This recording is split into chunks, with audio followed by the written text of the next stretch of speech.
Gail Saunders, aka Eagle Sessions, here with Football Kelly. This is fourthandjawn.com, and we are talking about the upcoming game against the Dallas Cowboys. Obviously, we saw them in full action. What did you think about Dallas Cowboys' performance versus the Falcons last night? And I know you're down there in Atlanta, so You heard very late in the day that there was going to be a scratch for Smith at right. left tackle. So them not having the pass protection running back that has dominated for that team on their offense. He's really their offensive identity. And then on top of that, being without Tyron Smith really hurt them. And I expected it to hurt them, especially being an away game. And then a few, plays into the defense, they looked really good. I think that their pass rush isn't a joke. I think that Irving and Lawrence have done really good things when they're up against decent offensive lines. But the Cowboys are ranked, I believe, fourth in sacks. They have like 28 sacks on the year.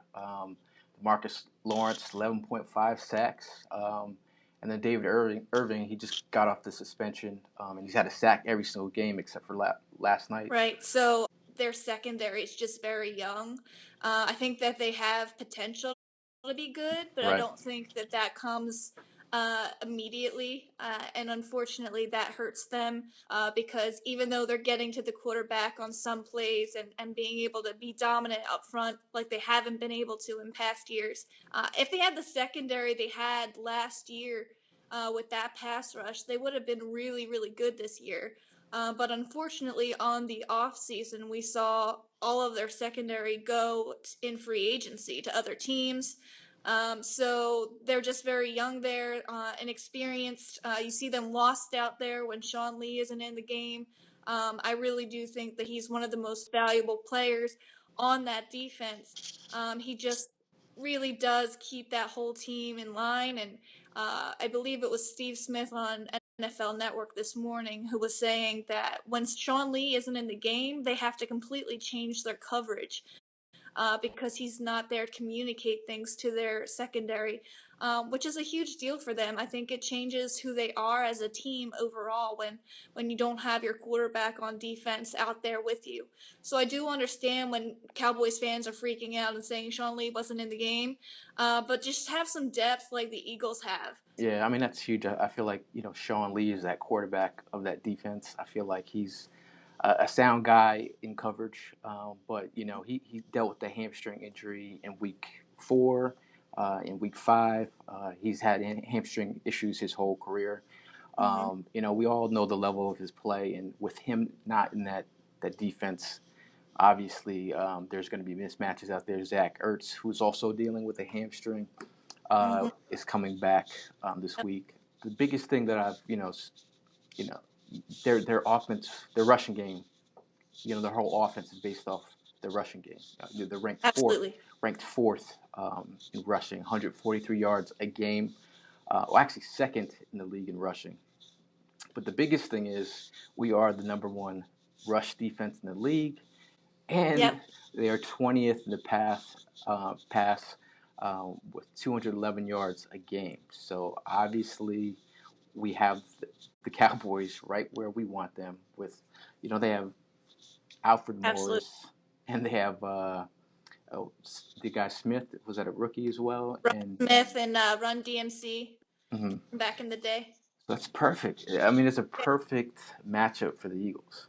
I just found it really bizarre that the Cowboys coaching staff didn't really do much game planning to anticipate Zeke being suspended. They had Right. literally all of this time during the appeals process to, if he's not able to go, this is what our game plan will be. It just looked like they put Rod Smith out there every once in a while to try to plug and play, and it's not the same. It doesn't look the same. It's not as effective.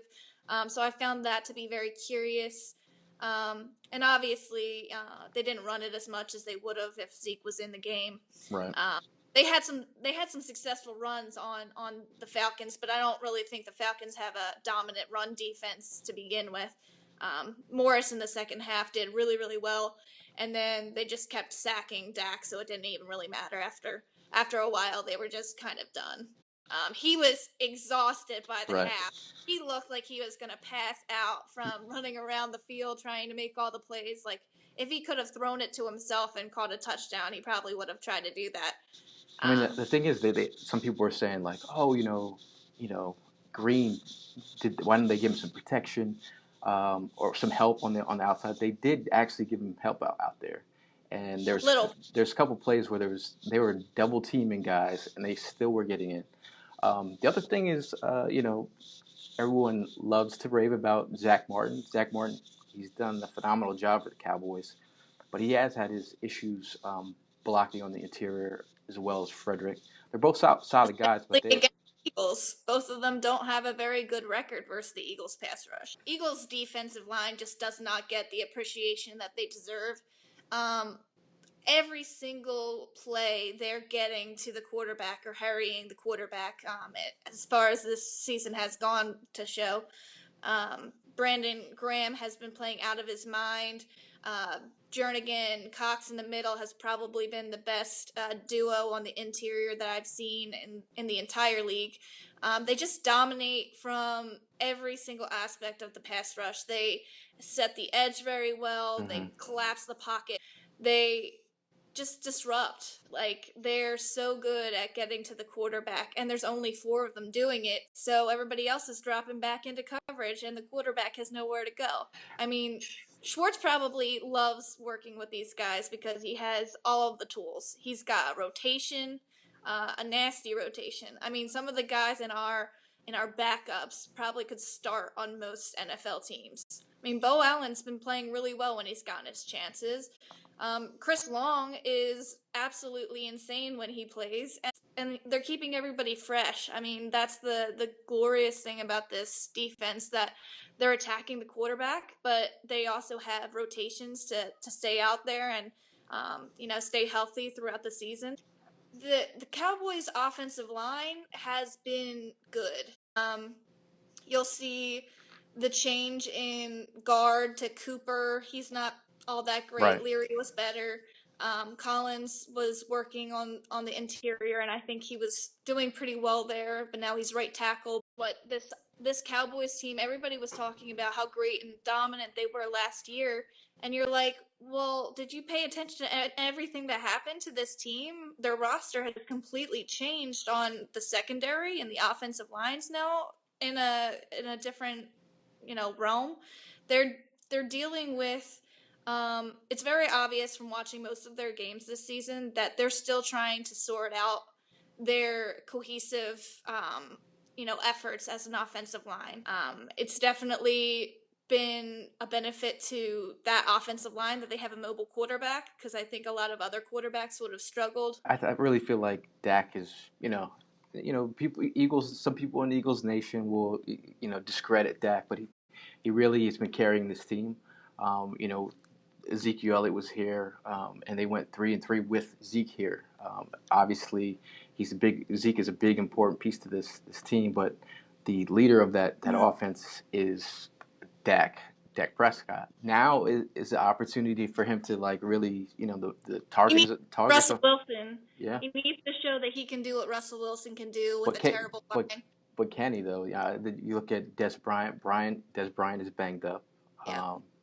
Williams on the outside he's serviceable, but he's not like a he has on dominant and off playmaker. You'll see him have like a great game, and then he'll drop off immediately. But if you look at last year, honestly, like that was a better team. That was a better Dallas Cowboys team that we were dominating the majority of that game.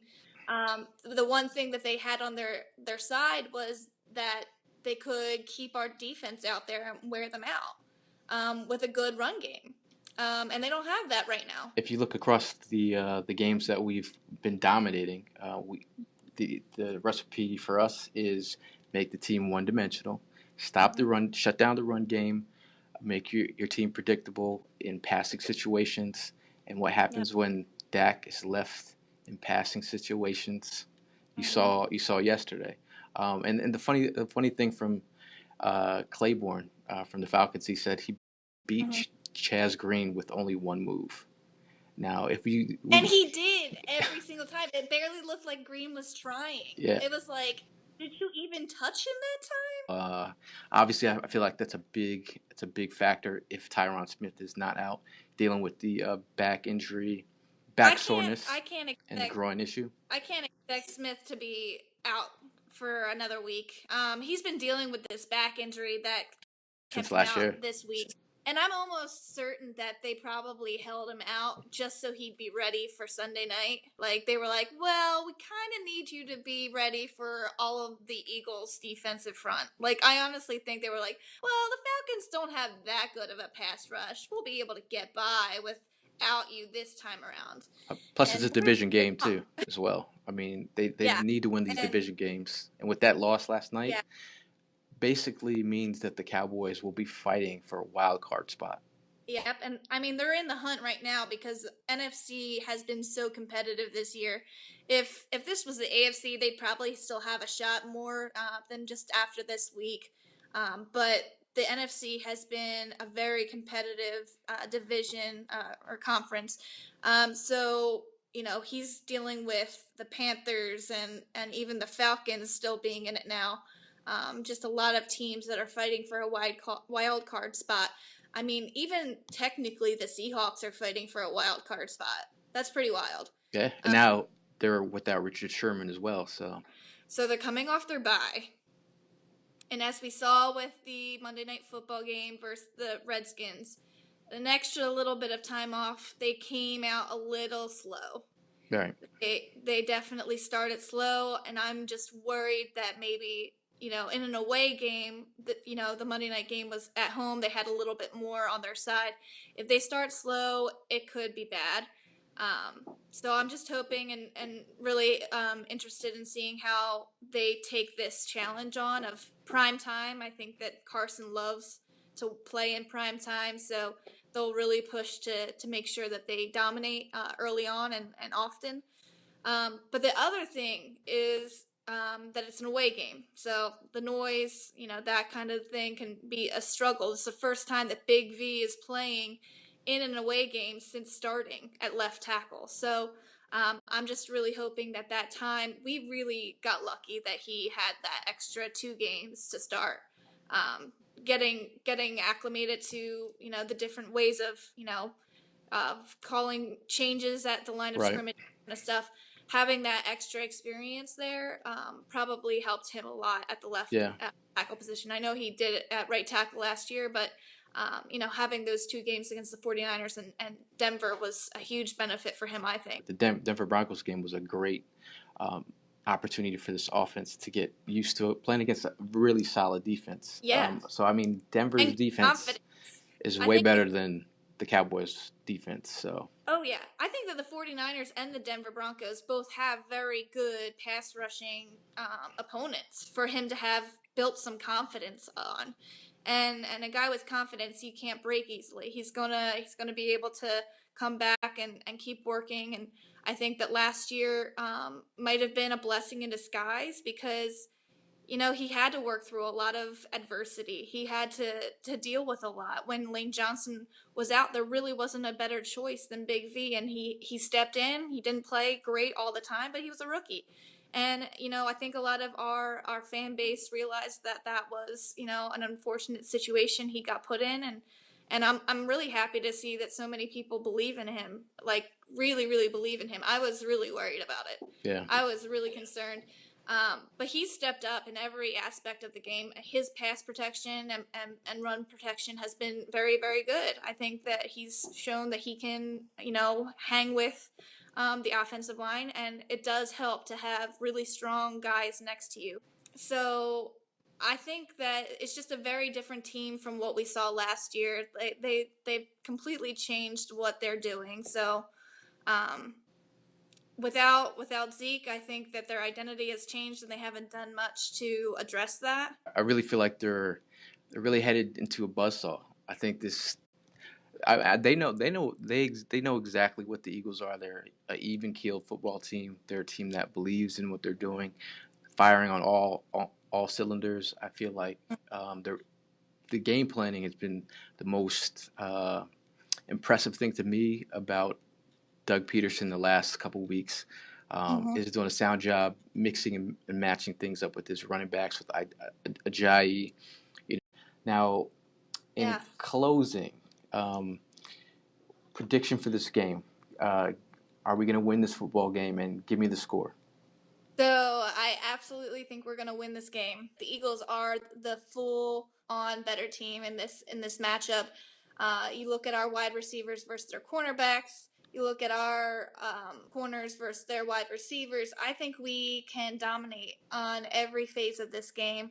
I think we'll have a few times where they might pin us back because their punter is out of his world, insane. But there's going to be times where I think we struggle, and Carson will just prove that he's the MVP of this entire league. Like, he has been absolutely outstanding all season long, and I don't think that it's going to stop in Dallas. What's your score prediction? You're going to make me say one. Yeah. You can round it off. I'm going to go 30-17.